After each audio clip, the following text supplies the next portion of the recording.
Netanyahu நிமிடமுள்ளையே உற்று பார்த்து கொண்டிருக்கிறார். மணி முல்லை அவர் தவிர்த்து கொண்டே வருகிறார். நேரம் அந்த அளவுக்கு அவருக்கு ரொம்ப குறைவாக இருக்கிறது என்கிறார் ஓரி கோல்பர்க் என்கிற இஸ்ரேலுடைய பிரபல ஆய்வாளர். நெதன்யாகுடைய நிலைமை இப்ப எப்படி மாறிடுச்சுன்னு கேட்டா, அமெரிக்கா வேண்டும் என்றால் தேர்தலில் தோல்வி, தேர்தலில் வெற்றி வேண்டும் என்றால் அமெரிக்காவுடனான பகை. எதை தேர்வு செய்ய போகிறார் பெஞ்சமின் நெதன்யாகு என்பதுதான் இங்க இருக்கக்கூடிய ஹைலைட்டடான விஷயமாகவே மாறி இருக்கிறது.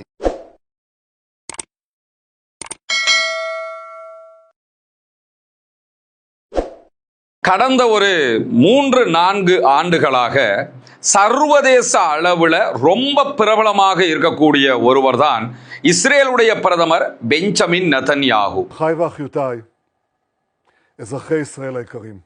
அந்த பிரபலத்திற்கான காரணம் ஒன்றும் ஒரு நல்ல காரியத்தை பண்ணியோ அல்லது உலகம் முழுவதும் நல்ல பேர் எடுத்தோ அந்த மாதிரியான பிரபலம் எல்லாம் கிடையாதுங்கிறது நமக்கு தெரியும். காசா என்கிற ஒரு பெருநிலப்பரப்பில் லட்சக்கணக்கான அப்பாவி மக்களையும் குழந்தைகளையும் பெண்களையும் கொன்று குவித்தது, லெபனானுக்குள்ள ஆயிரக்கணக்கில் பெண்களையும் பிள்ளைகளையும் கொன்று குவித்தது, ஈரானோடு நடந்த சண்டையில் ஈரானுக்குள்ள இப்படியான காரியங்களில் ஈடுபட்டது என்று உலகம் முழுவதும் பெஞ்சமின் நெதன்யாகு ஃபேமஸ் ஆனது இந்த மாதிரியான தான் ஒரு வார் கிரிமினல், ஒரு யுத்தத்தினூடாக கிரிமினலான செயல்பாடுகளில் ஈடுபடக்கூடியவர் என்கிற விதமாகத்தான் அவருடைய புகழை அவர் அடைந்திருக்கிறார். 2 விதமான புகழை யாரும் அடைய முடியும். ஒன்று, நல்ல பேர் எடுப்பதினூடாக புகழ் பெற முடியும். 2வது, கேவலமான கெட்ட பேர் எடுப்பதினூடாக புகழ் அடைய முடியும். இவர் 2வது ரகத்தை உடையவர். ஆனால் இவருடைய இந்த மாதிரியான செயல்பாடுகள் இஸ்ரேலிய மக்களுக்கு மத்தியில் எப்படியான எண்ணத்தை உண்டாக்கி இருக்கிறது என்கிற ஒரு கேள்வியும் இருக்கிறது. ஏன்னா இஸ்ரேலிய மக்களை பொறுத்தவரையில் அவங்க பரிதாபப்படக்கூடியவர்களோ அடுத்தவர்கள் மீது பச்சாத்தாபப்படக்கூடியவர்களோ அல்ல என்பது உலகம் முழுவதும் தற்போது உணர்ந்து கொண்ட ஒரு பேருண்மையாக இருக்கிறது. ஏன்னா எங்களுக்கு இஸ்ரேல் என்கிற ஒரு நாடு தேவை. பாலஸ்தீனத்தை நாங்கள் கையகப்படுத்தி இருக்கிறோம். இதை நாங்கள் தக்க வைத்துக் கொள்வதற்காக எத்தனை பேர் அழிக்கப்பட்டாலும் அதிலே எந்த கவலையும் எங்களுக்கு இல்லை. நாங்கள் நல்லா இருப்பதற்காக எத்தனை பேர் அழிந்து போனாலும் அதை பற்றிய ஒரு சிறு கவலை கூட எங்களுக்கு கிடையாது என்கிற இடத்துல ஜியோனிஸ்டுகள் எல்லோருமே இந்த வட்டத்துக்குள்ள வரக்கூடியவங்க தான். எனவேதான் இஸ்ரேலிய பிரதமர் பெஞ்சமின் நெதன்யாகு 40 ஆண்டு காலம் அரசியல் வாழ்க்கையில் அவர் ஈடுபட்டு வருகிறார்.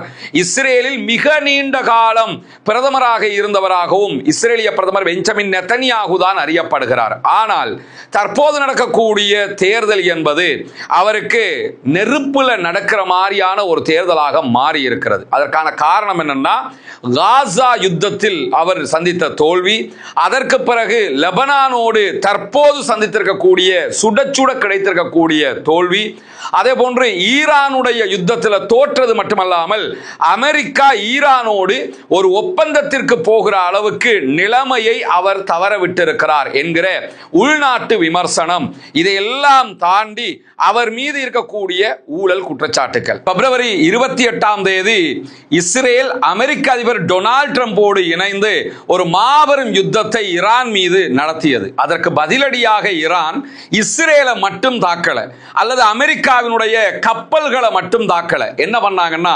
இஸ்ரேலையும் தாக்கி அரபு நாடுகளில் இருக்கக்கூடிய அமெரிக்காவினுடைய அனைத்து ராணுவ தளங்கள் மீதும் தாக்குதல்களை நடத்தினார்கள். Kuwait, Bahrain, UAE, Saudi Arabia, Jordan வரைக்கும் அவர்களுடைய தாக்குதல் நீண்டது மட்டுமல்லாமல் அமெரிக்காவினுடைய ராணுவ தளங்கள் எங்கெல்லாம் இருக்குமோ அங்கெல்லாம் கிட்டத்தட்ட 4000 கிலோமீட்டர்களை தாண்டி சென்றும் ஈரானுடைய ஏவுகணைகள் தாக்குதல்களை நடத்தியது என்பது உலகத்திற்கே தெரியும்.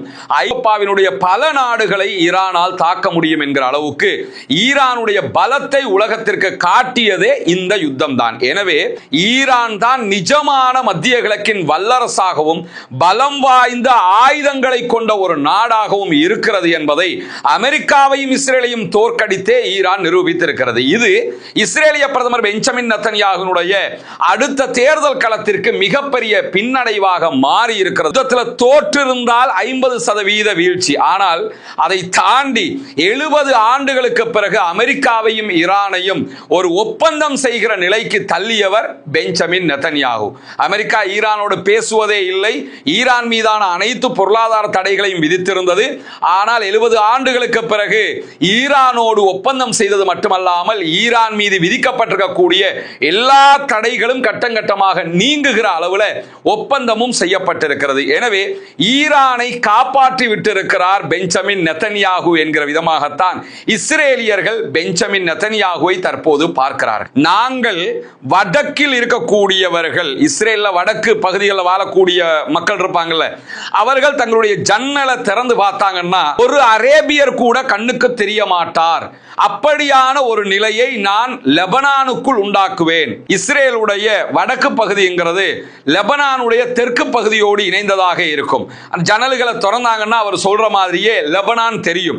அந்த லெபனான் பகுதிகளில் ஒரு அரேபியர் கூட வாழ முடியாத அளவுக்கு அவர்களை அடித்து விரட்டி அந்த பகுதிகள் முழுவதையும் நான் கைப்பற்றுவேன் என்று இஸ்ரேலிய பிரதமர் ஒரு வாக்குறுதி கொடுத்திருந்தார். அதை இந்த நிமிடம் வரைக்கும் அவரால் செய்ய முடியாமல் போல் வெளியேற வேண்டிய நிர்பந்தம் இஸ்ரேலிய பிரதமர் பெஞ்சமின் நெதன்யாகுவுக்கு உண்டாகி இருக்கிறது. அதை தாண்டி காசாவுக்குள் அவர் நடத்திய 2 ஆண்டு கால யுத்தத்தில் முழு காசாவும் அழிக்கப்பட்டது. லட்சக்கணக்கில் மக்கள் கொல்லப்பட்டார்கள். லட்சக்கணக்கானவர்கள் தங்களுடைய உடல் உறுப்புகளை இழந்தார்கள்.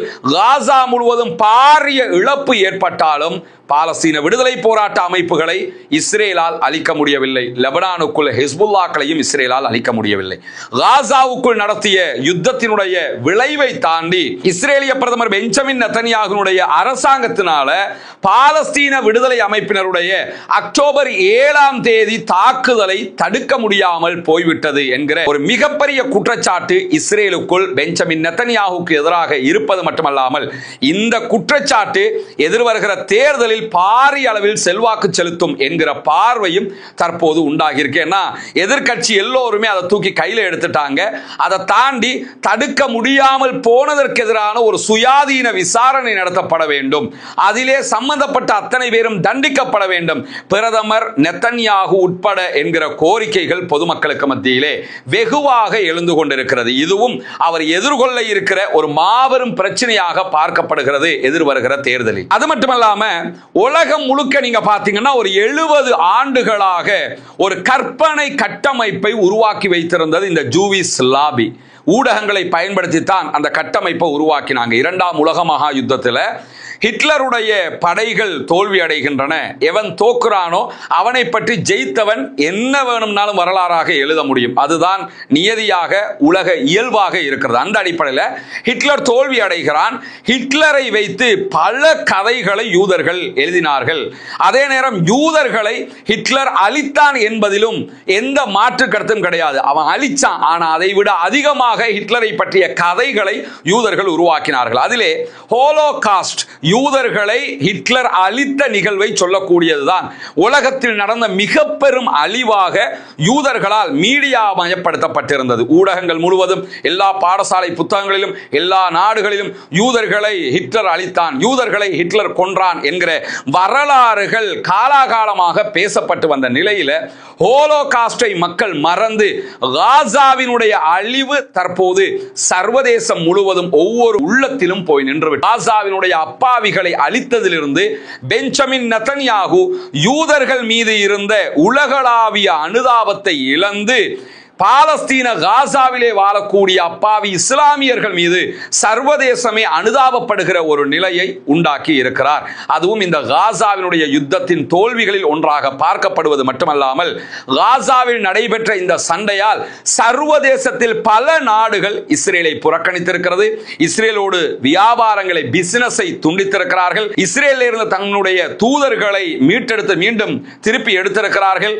அதை தாண்டி ஐநாவில் அதிகமான நாடுகள் பாலஸ்தீனத்தை தனி நாடாக அங்கீகாரமும் கொடுத்திருக்கின்றன. இந்த தோல்விகள் எல்லாமே இஸ்ரேலிய பிரதமர் பெஞ்சமின் நெதன்யாகுவால் தான் இஸ்ரேலுக்குள் உண்டானது என்கிற மிக திடமான நம்பிக்கை இஸ்ரேல் மக்களுக்கு மத்தியிலே தற்போது உருவாகி இருக்கிறது. இது எல்லாவற்றுக்கும் மேலாக இஸ்ரேலிய பிரதமர் பெஞ்சமின் நெதன்யாகுவுக்கு இருக்கக்கூடிய மிகப்பெரிய பிரச்சனைன்னா ஊழல் குற்றச்சாட்டு 2019ஆம் ஆண்டு அவர் மீது சுமத்தப்பட்ட 3 குற்றச்சாட்டுகள். இந்த 3 ஊழல் குற்றச்சாட்டுகள்ல இருந்தும் தப்பிக்க முடியாமல் தடுமாறுகிறார் நெத்தனியாகு. அதனாலதான் காசா மீதான யுத்தத்தை பயன்படுத்தி அந்த யுத்தங்களையே காலாகாலமா 2 ஆண்டுகள் இழுத்தடிச்சார். ஏன்னா 2 ஆண்டு காலம் யுத்தம் பண்ணும் போது இந்த ஊழல் விசாரணைகளுக்கு பாதுகாப்பு காரணங்களை காட்டி காட்டி அவர் போகாமலே இருந்தாரு. அதே மாதிரி லெபனான் மீதான யுத்தத்தை அவர் இவ்வளவு உக்கிரமாக நடத்தியதற்கு காரணம் என்னன்னா, இந்த ஊழல் குற்றச்சாட்டுகள் விசாரணையிலிருந்து தப்பிச்சுக்கிறனே, அப்படியே தப்பித்து கொண்டு வந்தால் தேர்தலும் பின்னால போய்கிட்டே இருக்கும், நம்ம ஆட்சியிலையும் இருந்த மாதிரி இருக்கும், நம்முடனான விசாரணையும் தவறு கொண்ட மாதிரி இருக்கும். இதற்காகத்தான் அந்த வேலையெல்லாம் அவர் பார்த்து வந்தாரு. ஆனா நிலைமை தலைகீழாக மாறி இருக்கிறது. ஈரான் வார்ல ஜெயிச்சிட்டாங்க. லெபனானோடு தொடர்ந்து சண்டையிட முடியாத நிலை உண்டாகிவிட்டது. காசாவிலும் ஒரு சமாதான நிலை தோற்றுவிக்கப்பட்டிருக்கிறது. அதை மீறி அவங்க தாக்குதல் நடத்துறாங்க, அது வேறு. ஆனால் ஒரு சமாதான நிலை அறிவிக்கப்பட்டிருக்கிறது. இந்த தோல்விகளுக்கு மத்தியில மீண்டும் அவரால் தேர்தலை பிற்போட முடியாது. அதே நேரம் தன்னுடைய வழக்கு விசாரணையிலிருந்து அவரால் தவிர்த்து கொள்ளவும் முடியாது என்கிறதுனால வழக்கு விசாரணைக்கு தினம்தோறும் ஆஜராகி கொண்டிருக்கிறார். அமெரிக்க அதிபர் டொனால்ட் ட்ரம்பே நேரடியாக இஸ்ரேலுடைய ஜனாதிபதி ஐசக் ஹெர்சாக்கு கடிதம் எழுதி இருக்கிறாரு. பெஞ்சமின் நெத்தனியாகு மீதான ஊழல் குற்றச்சாட்டுகளை நீங்கள் பொது மன்னிப்பு வழங்கி அவரை விடுவிக்க வேண்டும் என்பதுதான் அந்த கோரிக்கை. ஆனா இஸ்ரேலுடைய கான்ஸ்டிடியூஷனுடைய நிலை என்னன்னு கேட்டா, மன்னிச்சு விடுங்கன்னா மன்னிச்சு விட்டுற முடியாது. ஜனாதிபதிக்கு என்ன அங்க இருக்கக்கூடிய பிரச்சனை என்று கேட்டா, யார் குற்றம் சாட்டப்பட்டிருக்கிறாரோ அவரு ஆமா நான் ஊழல் செய்தேன் அப்படின்னு சொல்லி ஒப்புக்கொள்ளணும்.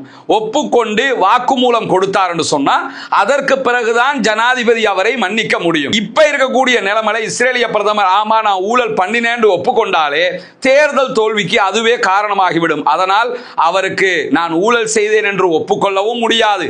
ஒப்புக்கொள்ளாத பட்சத்தில் ஜனாதிபதிக்கு அவரை பொது மன்னிப்புல மன்னிக்கவும் முடியாது. எனவே விசாரணைகள் போய்கொண்டிருக்கிறது. அதிலே அவருக்கு எதிராகத்தான் தீர்ப்பு வர போகிறது என்கிற செய்திகளுக்கு மத்தியில் அப்படி ஒரு தீர்ப்பு வந்தால் கண்டிப்பாக ஜெயில களி தின்ன வேண்டி வரும் என்கிற நிலையும் அவருக்கு இருக்கிறது. இப்படியான சூழல்ல தான் இஸ்ரேலுக்குள்ள தேர்தல் பிரச்சாரங்கள் சூடு பிடித்திருக்கிறது. தேர்தல் நடைபெற இருக்கிறது. ஏற்கனவே ஈரான் வார்ல தோத்து போனது மட்டுமல்லாம ஈரானுடனான ஒப்பந்தம் இஸ்ரேலுக்கு மிகப்பெரிய தோல்வியாக அமைந்திருக்கிறது. அமெரிக்காவும் ஈரானும் ஒப்பந்தம் செய்ததே தோல்வி. அந்த ஒப்பந்தத்தில் இருக்கக்கூடிய விதிமுறைகள் அதைவிட மிகப்பெரிய தோல்வி. விதிமுறைகளில் ஒன்றாக லெபனான் உள்ளிட்ட எல்லா பகுதிகளையும் இஸ்ரேல் யுத்தத்தை நிறுத்தணும் அப்படிங்கிற விதிமுறை அதை விட மிகப்பெரிய தோல்வியாக இஸ்ரேலுக்கு தர்ம சங்கடமாக மாறி இருக்கிறது. இந்த நேரத்தில் இஸ்ரேலியர்கள் இஸ்ரேல் என்ன பண்ணணும் அப்படின்னு சொல்லி கேட்கும் போது லெபனான்ல யுத்தத்தை தொடரணும் அப்படின்னு இஸ்ரேலியர்கள் சொல்றாங்க. ஆனால் லெபனான் யுத்தத்தை தொடரணும்னு இஸ்ரேலியர்கள் சொன்னாலும் அமெரிக்காவை மீறி நெத்தனியாகுவால் யுத்தத்தை தொடர முடியாது. இதுல இருந்து ஒன்னு தெளிவாக இருக்கு, என்னன்னா அமெரிக்காவினுடைய சொல் பேச்சு கேட்காம இஸ்ரேலால் நினைத்தது போல் ஆட முடியவில்லை. இஸ்ரேல் எவ்வளவு பெரிய பிரதமர் வந்தாலும் அமெரிக்கா திரும்பி நின்னாங்கன்னா அமெரிக்காவுக்கு கட்டுப்பட்டு தான் ஆகணுமே தவிர அமெரிக்காவை எதிர்த்து அவர்களால் பயணிக்க முடியாது என்கிற ஒரு நிலையும் தற்போது வெளிச்சத்திற்கு வந்திருக்கிறது. ஏன்னா அமெரிக்கா தான் இஸ்ரேலுடைய பாதுகாவலனாக முழு ஆயுதங்களையும் கொடுத்து கொண்டு நிற்கிறானே தவிர இஸ்ரேலுக்கு உலகத்தில் வேறு யாரும் இல்லை. அமெரிக்கா மட்டும் இல்லைன்னா எந்த ஒரு நாடும் இஸ்ரேலுக்கு கை கொடுக்காது. அவர்கள் அதல பாதாளத்தில் வீழ்ந்து விடுவார்கள். எனவேதான் இப்பொழுது தேர்தலை எதிர்கொள்வதற்காக லெபனானில் சண்டையிடுவதா இல்லை என்றால் முற்றுமுழுதாக தப்பித்துக் கொள்வதற்காக அமெரிக்காவை பகைக்காமல் இருப்பதா என்கிற 2 கேள்விகளுக்கு மத்தியிலே சிக்கிக் கொண்டிருக்கிறார் இஸ்ரேலிய பிரதமர் பெஞ்சமின் நெத்தனியாகு. அமெரிக்கா வேண்டும் என்றால் தேர்தலில் தோல்வி, தேர்தலில் வெற்றி வேண்டும் என்றால் அமெரிக்காவுடனான பகை. எதை தேர்வு செய்ய போகிறார் பெஞ்சமின் நெத்தனியாகு என்பதுதான் இங்கு இருக்கக்கூடிய ஹைலைட்டடான விஷயமாகவே மாறி இருக்கிறது. இஸ்ரேலுடைய மிக பிரபலமான ஒரு அரசியல் ஆய்வாளர் தான் ஓரி கோல்பெர்க் என்கிறவர். அவர் அல் ஜசீராவுக்கு இஸ்ரேலுடைய தற்போதைய நிலை தொடர்பான ஒரு பேட்டி அளித்திருக்கிறார். அதில் அவர் முடிக்கும் போது கடைசியாக ஒரு அழகான வார்த்தையை சொல்லி முடிக்கிறார் பெஞ்சமின் நெத்தனியாகு தொடர்பாக. அது என்ன வார்த்தைன்னா, அல்டிமேட்லி நெத்தனியாகுஸ் வாட்சிங் the minute hand and avoiding the hour hand, time is the tide. இறுதியாக நெத்தனியாகு நிமிட முள்ளையே உற்று பார்த்து கொண்டிருக்கிறார். மணி முள்ளை அவர் தவிர்த்து கொண்டே வருகிறார். வருகிறார். நேரம் அந்த அளவுக்கு அவருக்கு ரொம்ப குறைவாக இருக்கிறது என்கிறார் ஓரி கோல்பர்க் என்கிற இஸ்ரேலுடைய பிரபல ஆய்வாளர். நெத்தன்யாகுடைய நிலைமை இப்ப எப்படி மாறிடுச்சுன்னு கேட்டா, நிமிடமுள்ள மட்டும்தான் பார்க்க முடியுமே தவிர ஹவர் முள்ள அவருக்கு பார்க்க முடியல, மணித்தியாலம் உள்ள பார்க்க முடியாது. ஏன்னா மணித்தியாலங்கள் அவற்றை இல்ல, நிமிடங்கள் மட்டும்தான் மீதி இருக்கிறது என்கிற ஒரு சோகமான நிலைக்கு தள்ளப்பட்டிருக்கிறார். தன்னுடைய அரசியல் பேராசைக்காக அப்பாவிகளுடைய உயிரை காவு கொண்ட ஒரு அயோக்கியன் தற்போது தேர்தலை எதிர்கொள்கிறான். அந்த தேர்தலில் வெற்றி பெற முடியுமா முடியாதா என்கிற ஒரு மாபெரும் சிக்கல் தான் அவனுக்கு ஏற்பட்டிருக்கிறது என்பதுதான் இந்த வீடியோவினுடைய சாராம்சம். எது எப்படி போனாலும் ஒன்றை புரிந்து கொள்ளுங்கள். இஸ்ரேலில் அடுத்ததாக நெத்தன்யாகு தோல்வியுற்றால் ஒருவர் வருவார் என்று வைத்துக் கொண்டால் அவர் எப்படி இருப்பார் என்கிற ஒரு கேள்வி இருக்கு இல்லையா? அந்த கேள்விக்குரிய பதில், இஸ்ரேலில் யார் வெற்றி பெற்றாலும் அவர்கள் காசாவை அழிப்போம், பாலஸ்தீனர்களை அழிப்போம், இஸ்ரேலை த கிரேட்டர் இஸ்ரேல் என்கிற அளவுக்கு விரிவுபடுத்துவோம் என்கிற மனோநிலையில் தான் இருப்பார்கள். இஸ்ரேலியர்கள்ல எது நல்லவன் கெட்டவன், இஸ்ரேல்ல இருக்கிற அத்தனை பேருமே இந்த மாதிரி காசா மக்களை அழிப்போம் என்கிற எண்ணத்தில் இருப்பவர்கள் தான் என்பதைத்தான் நாம் அத்தனை பேரும் சுருக்கமாக புரிந்து கொள்ள வேண்டும். பொறுத்திருந்து பார்ப்போம் என்னவெல்லாம் நடக்கிறது என்பதை.